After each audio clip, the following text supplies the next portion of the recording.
Hello guys, എല്ലാവർക്കും സുഖമല്ലേ? അപ്പോൾ ഇന്നത്തെ വീഡിയോ രാവിലത്തെ കുറച്ച് വിശേഷങ്ങളാട്ടോ. അപ്പോൾ രാത്രി തന്നെ കടലയൊക്കെ വെള്ളത്തിലിട്ടു, മാവൊക്കെ അരച്ച് വെച്ചു. എന്തിനാ? രാവിലത്തെ പണി എളുപ്പമാക്കാൻ വേണ്ടിയിട്ട്. പക്ഷേ എപ്പോഴും ഞാൻ ചിന്തിക്കുന്നൊരു കാര്യമുണ്ട്.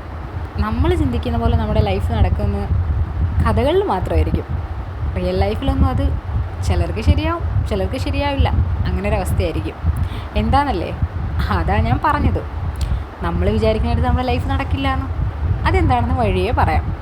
അപ്പോൾ രാവിലെ തന്നെ അടിപൊളി ഒരു കടലക്കറിയും വയ്ക്കാം, അപ്പമൊക്കെ അരച്ച് മാവൊക്കെ അരച്ച് അപ്പം ഉണ്ടാക്കാമെന്നുള്ള പ്ലാനിങ് ആയിരുന്നു.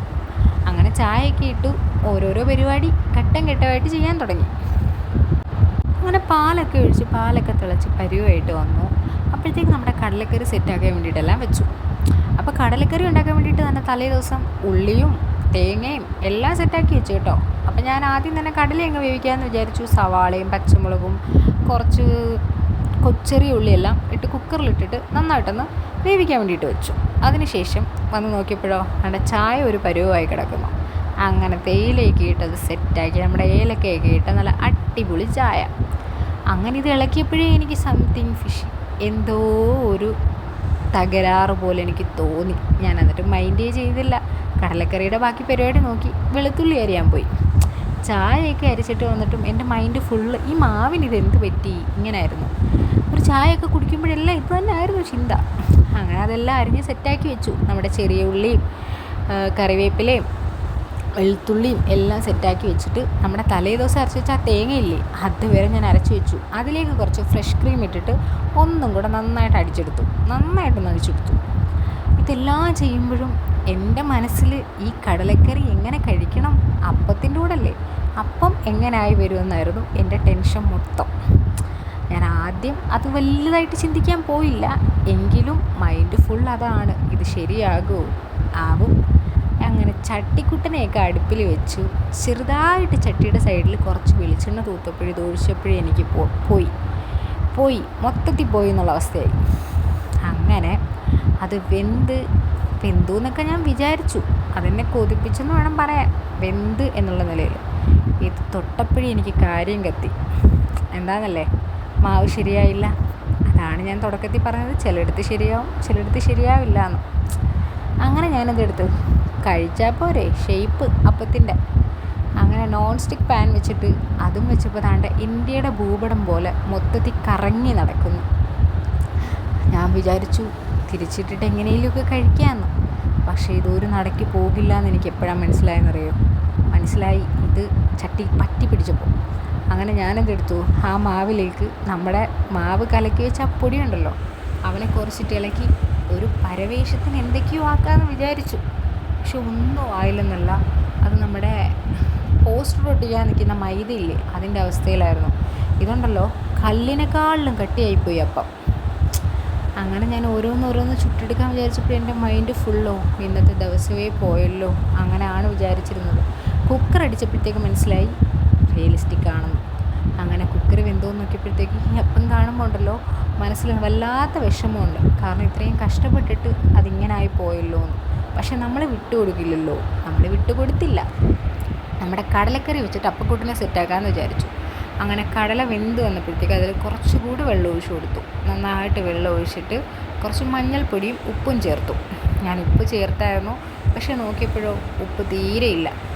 അങ്ങനെ മഞ്ഞൾപ്പൊടി കുറച്ച് അധികം ഇട്ട് കൊടുത്തതിന് ശേഷം ഒരു 2 ടേബിൾ സ്പൂൺ മല്ലിപ്പൊടി ഇട്ടു. അതിനുശേഷം ചിക്കൻ മസാല. അപ്പോൾ ഇത് 3 മാത്രം ഇട്ടിട്ടാണ് നല്ല അടിപൊളി കറി നമ്മൾ റെഡിയാക്കി എടുത്താൽ കേട്ടോ. നല്ല കിടക്കാച്ചി കറിയായിരുന്നു. എനിക്ക് ഭയങ്കര ഇഷ്ടപ്പെട്ടു. എനിക്കല്ല, എല്ലാവർക്കും ഇഷ്ടപ്പെട്ടു. അങ്ങനെ നമ്മുടെ അത് സെറ്റാക്കി വന്നപ്പോഴത്തേക്കും ഒന്ന് തിളക്കിട്ടെന്ന് വിചാരിച്ചു. അവർ വെള്ളം ഒഴിച്ചെടുത്തില്ലേ, നന്നായിട്ടൊന്ന് തിളച്ച് വറ്റി വരട്ടെന്ന് വിചാരിച്ചു. അതിനുശേഷം നമ്മുടെ തേങ്ങയുണ്ടല്ലോ, തേങ്ങയും ഫ്രഷ് ക്രീമും അതൊഴിച്ചിട്ട് നന്നായിട്ട് തിളപ്പിച്ചില്ല, ഒന്ന് ചെറുതായിട്ട് ചൂടാക്കി ഇളക്കി മിക്സ് ചെയ്ത് ചൂടാക്കി കൊടുത്തു. അടിപൊളിയായിട്ട് നല്ല രീതിയിൽ ചൂടായി വന്നതിന് ശേഷം തിളച്ചാൽ പാല് പിരിഞ്ഞു പോകാനുള്ള ചാൻസ് വളരെ വളരെ വളരെ വളരെ കൂടുതലാണ്. അതുകൊണ്ട് ഞാൻ തിളപ്പിച്ച ആ ഒരു പരിപാടിക്ക് നിൽക്കാൻ പോയില്ല. അപ്പോൾ ഇത്രയേ ഉള്ളൂ നമ്മുടെ കറി. അപ്പോൾ കുറുകിയതായതുകൊണ്ട് കുറച്ചുകൂടെ വെള്ളം ഒഴിച്ചു കൊടുത്തു. അതിനുശേഷം നമ്മുടെ ചട്ടി അടുപ്പിൽ വെച്ചിട്ട് അവനൊരു താളിക്കാമെന്ന് വിചാരിച്ചു. കറി താളിച്ചാലല്ലേ കറിക്ക് ടേസ്റ്റ് ഉണ്ടാവും. അപ്പോൾ അതിനാവശ്യത്തിന് വെളിച്ചെണ്ണ ഒഴിച്ചിട്ട് കടുകിട്ട് പൊട്ടിച്ചു. അതിനുശേഷം ചെറിയുള്ളിയും വെളുത്തുള്ളിയും കറിവേപ്പില ഇട്ടിട്ട് നന്നായിട്ട് മൂപ്പിച്ചു അതിലേക്ക് അങ്ങ് തട്ടി കൊടുത്തു. അടിപൊളിയായിട്ട് തട്ടി കൊടുത്തതിന് ശേഷം അത് മൂത്ത് നല്ല ബ്രൗൺ കളറായതിന് ശേഷമാണ് കേട്ടോ എടുത്തത്. ചുമ്മാ അതിനകത്തിട്ട് ജസ്റ്റ് ഒന്ന് മണം വന്ന് എടുത്താൽ ആ കറി കൊള്ളില്ലായിരിക്കും. അങ്ങനെ നമ്മുടെ കറി സെറ്റായി. അപ്പം നമ്മുടെ അപ്പത്തിൻ്റെ അവസ്ഥ എന്താണെന്ന് നോക്കണമല്ലോ. അതാണ്ട് ഏകദേശം സെറ്റായി വരുന്ന പോലെ എനിക്ക് തോന്നി. അപ്പം ഞാനതിൽ സെറ്റാക്കാൻ വേണ്ടിയിട്ടൊരു സാധനം ചേർത്ത് കൊടുത്തു. എന്താണല്ലേ, നമ്മുടെ മൈദ. ഒന്നും നോക്കിയില്ല, കുറേ വാര്യം കിട്ടും. അപ്പോൾ നമ്മുടെ കറിയൊക്കെ സെറ്റാക്കി ഒരു സൈഡിലോട്ട് വെച്ചു. നല്ല അടിപൊളി കറിയായിരുന്നു കേട്ടോ, എനിക്ക് ഭയങ്കരമായിട്ട് ഇഷ്ടപ്പെട്ടു. അപ്പോൾ കടലയൊക്കെ വേവിക്കുമ്പോൾ ഈ ഒരു രീതി വെച്ച് നോക്കിയാൽ എല്ലാവർക്കും ഒരുപാട് ഇഷ്ടപ്പെടും. നല്ല ടേസ്റ്റായിരിക്കും, അടിപൊളിയായിരിക്കും. അപ്പോൾ നമ്മുടെ എപ്പോഴും കടലക്കറിയൊക്കെ വെന്തു, ഇനി അപ്പം കഴിയാൻ വേണ്ടേ? കറി നന്നായാൽ എന്താ, അപ്പം കൊള്ളില്ലെങ്കിൽ മൊത്തത്തിൽ പോയില്ലേ. അപ്പം ഞാൻ വിചാരിച്ചു എങ്ങനെയെങ്കിലും അത് സെറ്റാക്കി എടുക്കണം, അല്ലെങ്കിൽ അത് പറ്റില്ല എന്ന്. അങ്ങനെ ഞാൻ ആ ഒരു കട്ടിയുള്ള അപ്പം കഴിക്കാമെന്ന് വിചാരിച്ചെടുത്ത് വെച്ചു. പക്ഷേ എന്താ, അത് ആ കറി സെറ്റായതുകൊണ്ട് അപ്പത്തിൻ്റെ കൂടെ കഴിക്കാമെന്നുള്ള അവസ്ഥയായി.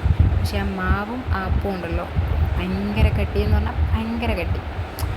അങ്ങനെ ലാസ്റ്റ് എന്തെടുത്തു, നമ്മുടെ പാത്രങ്ങളൊക്കെ ഒതുക്കി ക്ലീൻ ചെയ്ത് വൃത്തിയാക്കി വെച്ചതിന് ശേഷം ആ മാവ് അതുവരെ ഇരുന്ന് ഒന്ന് സെറ്റാവട്ടെ എന്ന് ഞാൻ വിചാരിച്ചു. പാത്രം എല്ലാം കഴുകി വൃത്തിയാക്കിയതിന് ശേഷം വന്ന് എടുക്കാം, അപ്പോഴത്തേക്കെങ്ങാനും ഒന്ന് സെറ്റായാലോ എന്നെല്ലാം ഒന്ന് ചിന്തിച്ച് എല്ലാം ഒതുക്കി പെറുക്കി അവിടെ ഇവിടെയൊക്കെ കയറ്റി വെച്ചു. ഉച്ചക്കത്തേക്കുള്ള മീനും എടുത്ത് അപ്പുറത്ത് വെച്ചു. എന്നിട്ട് അടുക്കളയൊക്കെ താണ്ട വൃത്തികേടായിട്ട് കിടക്കുമായിരുന്നു നന്നായിട്ട്. അപ്പോൾ ഇതെല്ലാം വൃത്തിയാക്കി വരുമ്പോഴത്തേക്ക് നമ്മുടെ മാവ് സെറ്റാകും എന്നുള്ള വിചാരം തന്നെ ആയിരുന്നു. കുറച്ച് നേരം കഴിഞ്ഞ് ഞാൻ നോക്കിയപ്പോഴേ അപ്പം താണ്ട കറക്റ്റാக ഒരു പരുവത്തിൽ സെറ്റായിട്ട് വന്നു. എങ്ങനെയാണെന്നല്ലേ, കുറേ നേരം ഞാൻ വെയിറ്റ് ചെയ്ത് നോക്കി, പക്ഷെ എനിക്ക് പിടികിട്ടി. മാവ് പുളിച്ച് സെറ്റായി വന്നപ്പോഴത്തേക്കും അടുക്കളയൊക്കെ സെറ്റായി, അപ്പവും സെറ്റായി. അപ്പോൾ തുടങ്ങിയതുപോലല്ലേ ലാസ്റ്റ് വന്നത്. അപ്പോൾ അത്രയേ ഉള്ളൂ. അപ്പോൾ അടുത്ത വീഡിയോ കാണാം.